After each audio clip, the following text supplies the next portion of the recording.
Once upon a time, a girl met a boy, and the boy loved the girl at first sight. He thought that she was incredible. She was funny, she was talented, she was intelligent, she was beautiful, she was capable, she was amazing. And the way that she smiled at him made him go weak at the knees. It's the story we've heard since time immemorial.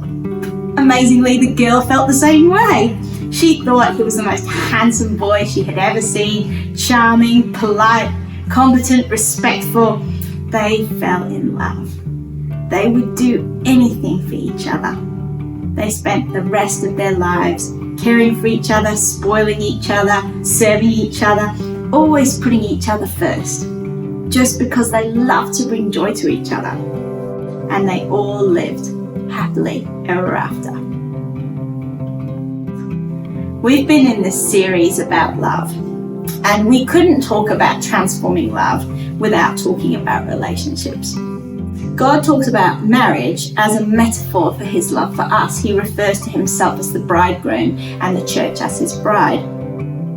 Sadly, in our world today, our fairy tale boy meets girl story doesn't always happen. But I believe that we believe in that fairy tale because God has put in our hearts a picture of what perfect love looks like.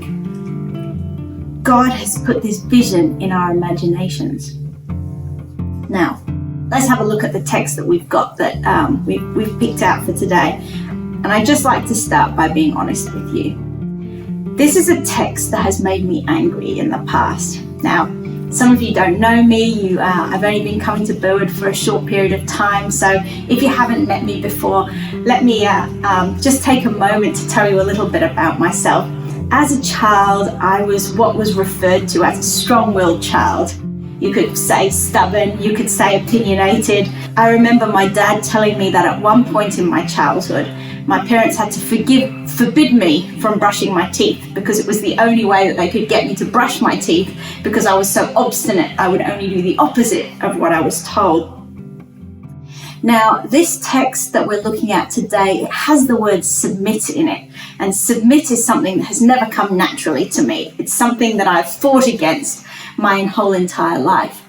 I remember being at Burwood last year and hearing Karen Ferry preach, and she said at one point in her sermon that often the sermon is for the person who's preaching it. And I have certainly found that this is a text that I've really had to wrestle with to sort of to get to, because I am a strong-willed and stubborn person. Sometimes it's easy to turn away from texts that we find hard, but I believe that if we wrestle with them, that we can find the truth that God has put there for us. So let's have a look. It follows on from where Jose was talking about 2 weeks ago. It's Ephesians chapter 5, if you happen to have your Bibles with you. I'm not sure if you remember, but Jose was talking about how we should live as Christians. He picked up on two themes. First of all, he picked up about having a song in our hearts. And secondly, he picked up on the fact that we should be grateful. I don't know if you did this in your group, but there was a challenge that was suggested in the virtual groups, that maybe we could keep a list of things that we were thankful for or grateful for on each day. So this text flows straight on from that passage. That verse about being grateful is verse 20, and our passage today starts in verse 21. I'm going to start just by reading the whole passage, verse 21 to the end of the chapter. There's actually so much in here that there's like 40 sermons worth of content. So we're just going to skip over a few of the main points. Ephesians chapter 5 and verse 21 onwards. It says, "Submit to one another out of reverence for Christ. Wives, submit yourselves to your own husbands as you do to the Lord.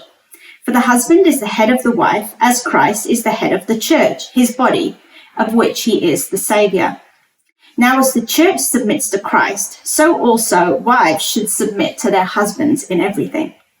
Husbands, love your wives, just as Christ loved the church and gave himself up for her, to make her holy, cleansing her by the washing with water through the word, and to present her to himself as a radiant church, without stain or wrinkle or any other blemish, but holy and blameless. In this same way, husbands ought to love their wives as their own bodies. He who loves his wife loves himself.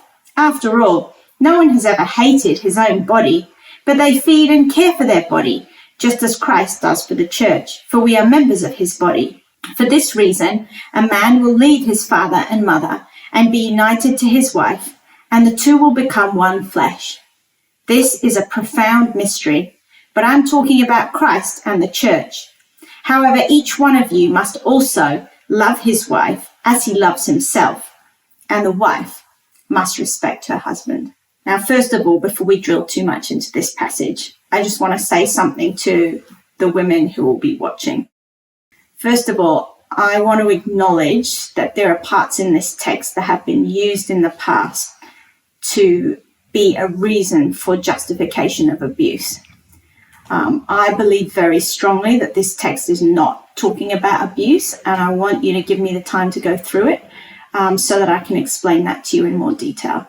But I do want to take a moment to say that if you've been told that you must submit, must do what someone says, and then they've walked all over you, treated you like a doormat, abused you in any way, that is not the concept that we're trying to get to in this passage.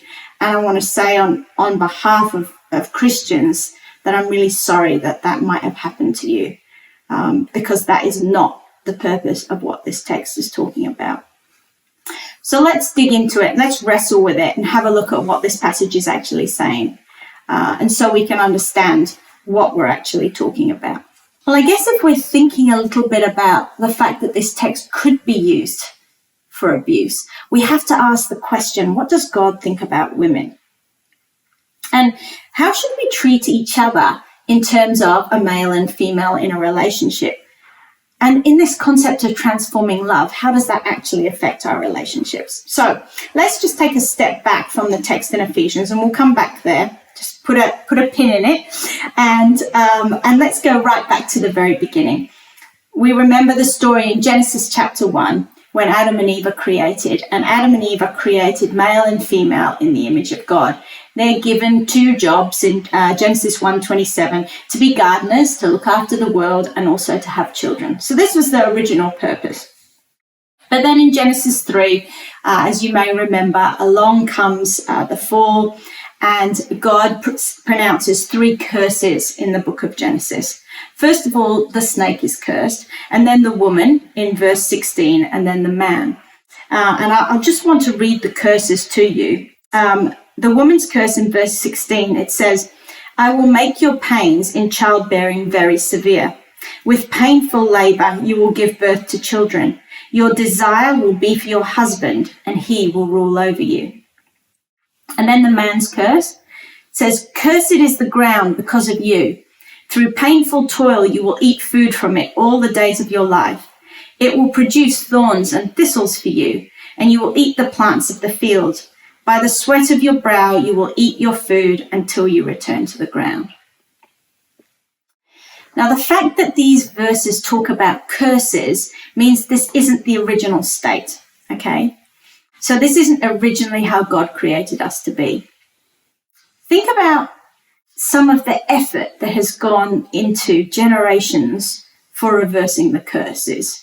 Think about the technology that has gone into reversing the curse of the ground, for example.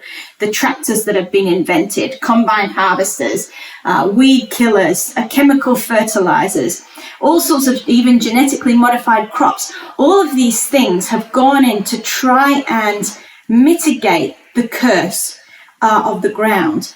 The curse, and I'll just remind you, it talks about thorns and thistles being in the ground, and by the sweat of your brow you will toil, you will work to produce food for your family. Now, when you go out gardening, say you're planting a garden and you want to grow some vegetables in your back garden for your family, if you prick yourself on a thorn or a weed, do you say to yourself, "Oh, I can't pull out the weeds, I shouldn't use gardening gloves"? No, because it's a result of the curse, and so therefore I need to take my punishment because it's the curse. I deserve to have to work hard. No, of course we don't. We do everything in our power to try and reverse that curse. I would suggest that perhaps the same level of effort has not gone into reversing the female curses. Now, let me be fair. We have created some wonderful pain methods for reducing pain in childbirth. We have the wonders of epidurals and all sorts of things like that, which has definitely reduced a woman's pain in childbearing. But this second part of the woman's curse, your desire will be for your husband and he will rule over you. There isn't a huge amount of effort that has gone into reversing that part of the curse. Often, in fact, I've heard it said, well, it's a woman's fault. She was the cause of sin, and therefore the curse says a man will rule over you. Therefore, that's your lot in life. I'd like to suggest that in the same way as thorns and thistles are not part of the original plan, for men to rule over women, that's also not part of the original plan. So I'd just like to say as a challenge to our men listening, are there men listening here who are doing your part to help women reverse this part of the curse? It's not a man's job to rule over a woman any more than it's a man's job to be pricked by a thorn or a thistle. Both of these things are as a result of sin. They are part of the curse. The female curse did not just say that men will rule over them. It also says your desire shall be for your husband. And I thought about that as being a little bit funny, because why is your desire for your husband, why is that part of the curse? And the more I thought about it, and I'm obviously female, so I'm speaking both from experience and also from talking to friends who are girls. I can't tell you what a man's experience is here. But I do know what it's like to be a girl. I know how little girls from a very young age will play at getting married.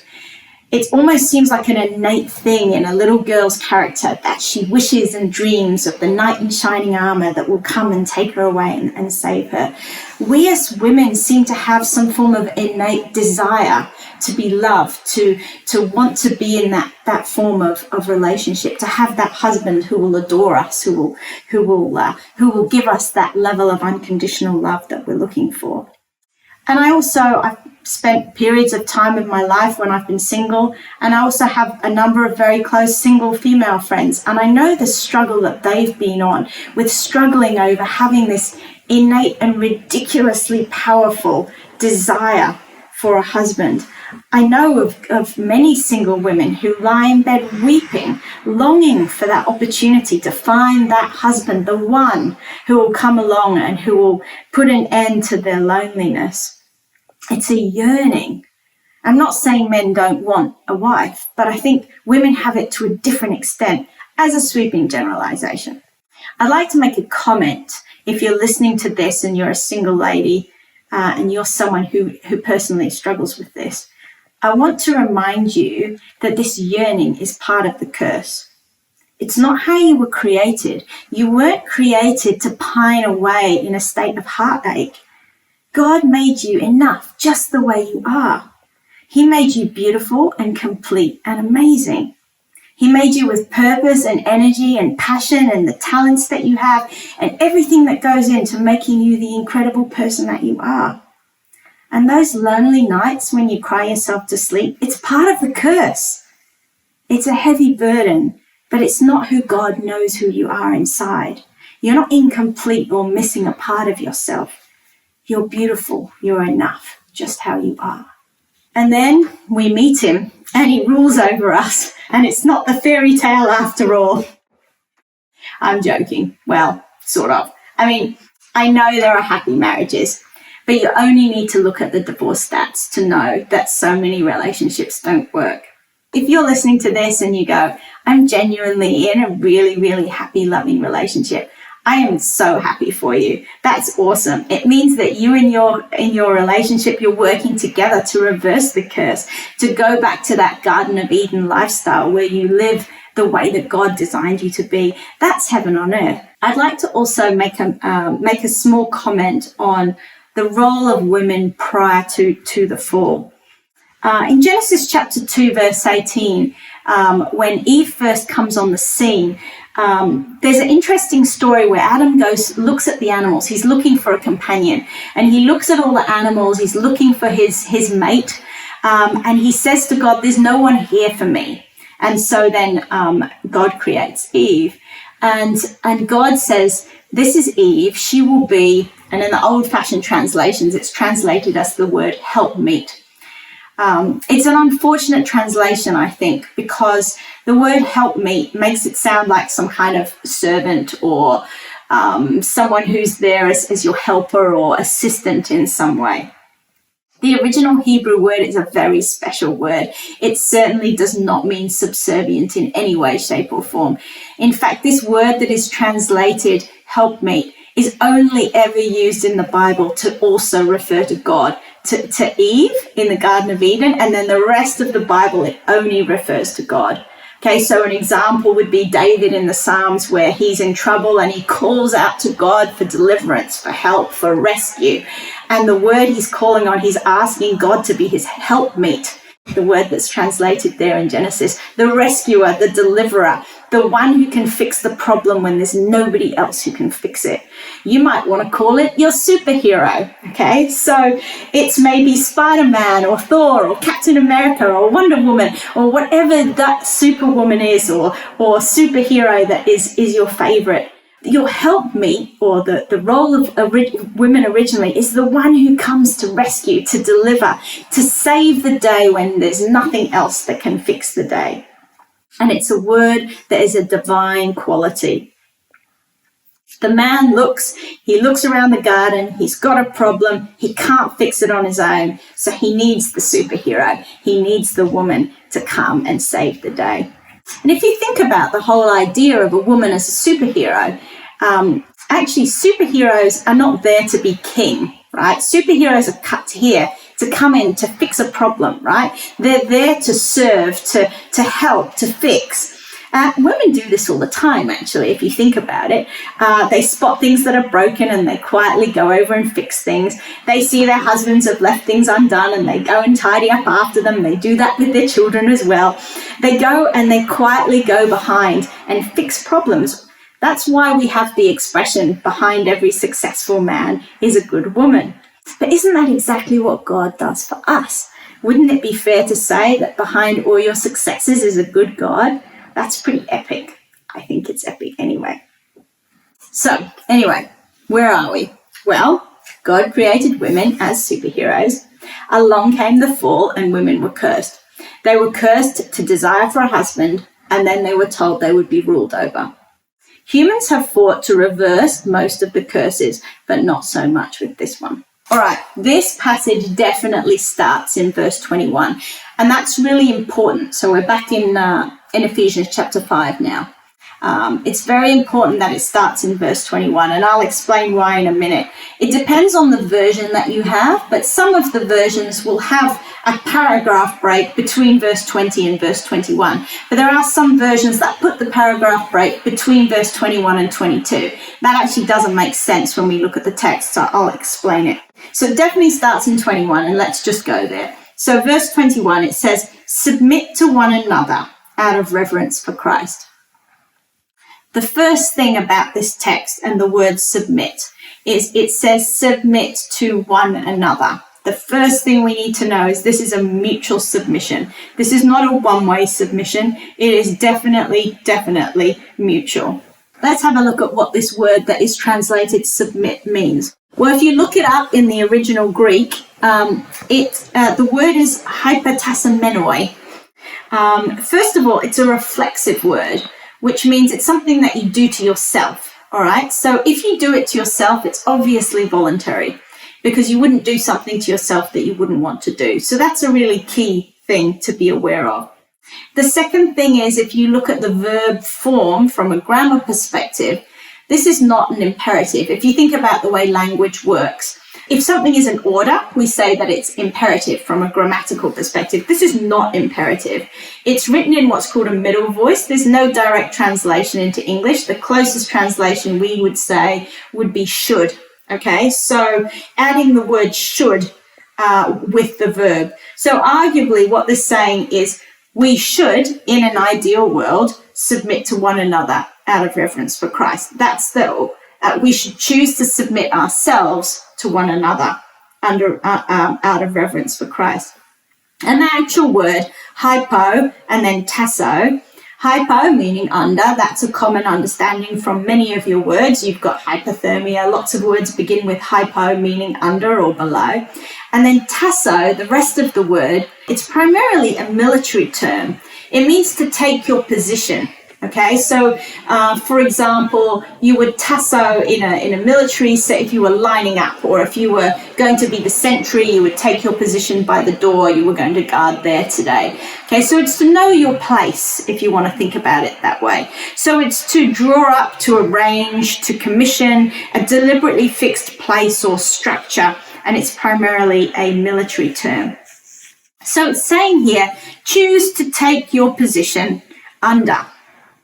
So you should position yourselves below each other. It's the concept of you go first. It's the concept of letting someone push in front of you in a busy shopping line, saying, it's okay, you can go first. You can take your food first. You can help yourself first. That's the concept of what this word is saying, allowing the other person to go first. So yield to each other out of respect for Christ, or as your version may say, submit to one another out of respect for Christ. So there's verse 21. This concept of this should, so it's not an order, it's talking about in an ideal world, this is what we should do. We should choose to position ourselves below the other to support each other. Okay, so all good with the text so far. Then I went to verse 22. Now your version might say, wives, submit to your husband. I looked it up in the Greek. In the Greek, the words say, wives, to your own husbands as to the Lord. And I thought, hang on, wives to your own husbands as to the Lord? It doesn't even make sense because there's no verb there. Actually, it's one whole sentence. Verse 21 and 22 are the same sentence in the original Greek. So it's saying you should submit to each other as you submit to Christ. For example, wives to your husbands. It's an example of the way we should submit to each other. So it's that same verb format that's being implied in verse 22. The optional, like not you must, but you should. It's an ideal state that wives should submit or position yourself below, serve each other out of respect for Christ. I actually found that, first of all, the fact that the verb wasn't there in verse 22 blew me away. Like, I couldn't believe it. I had to go and check a couple of different, was I reading the wrong Greek lexicon? Was I misunderstanding something here? How could this verse, that 22, I have always seen so clearly as wives, submit to your husbands, the verb submit is not even in there. It's totally in the context of mutual submission in verse 21. And that blew my mind, okay? Secondly, it's really important to stress, this is talking about an ideal state, okay? So this is not an imperative. God is not saying an order. It is not you must. It is in an ideal world, this is what life would look like. I can picture a very gentle God saying to us girls, hey, I'm asking you to trust. I'm asking you to give this a go. And if you don't feel safe, it's okay. Because this is about what's best. And you might not be in a situation that's best right now. I just want you to trust me and work with me on this. So we're not being called to be doormats. We're not being called to be abused. We're not being called to lie down and be passive when you're being mistreated.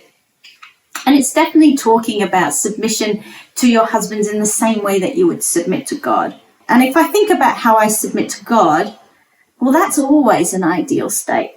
It's never dangerous for me to submit my will to God. It's never a risk that God will take advantage of me, that God will walk all over me or abuse my trust in him. So God is a God that never takes advantage of me being willing to submit my will to him. That's the ideal state that wives are encouraged to submit to their husbands under.